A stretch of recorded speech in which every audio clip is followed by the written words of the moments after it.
Alhamdulillahi Rabbil alamin.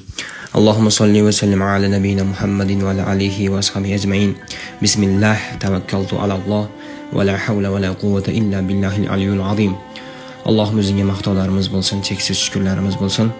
Allohim, mana shu mahluqotingni yaratibsan, shu mahluqotingni boshqarishni ilmini o'zing bizlarga o'rgatibsan, o'zingga maqtovlar bo'lsin. Shu mahluqotingni boshqarishda o'zing bizga yordam ber. Yerdan osmondan kelgan balo qazo ofatlardan o'zing saqla. Ko'z tegishidan, nazar tegishidan Allohim o'zing saqla. Shayton va jinlarning yomonligidan saqla, odamlarning yomonligidan o'zing saqla.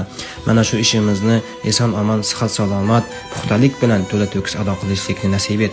Olisdagi ota-onalarimiz, birodarlarimizni umriga, sog'liqlariga, iymonlariga barakot ber.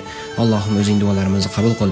O'zing al-Hafiz, himoya qilguvchisan. O'zing Allohim bizlarni himoyangda, himoyangda saqlagin. Duolarimizni qabul qil. Alhamdulillahi Rabbil alamin. Allohumma salli va sallim ala nabiyyina Muhammad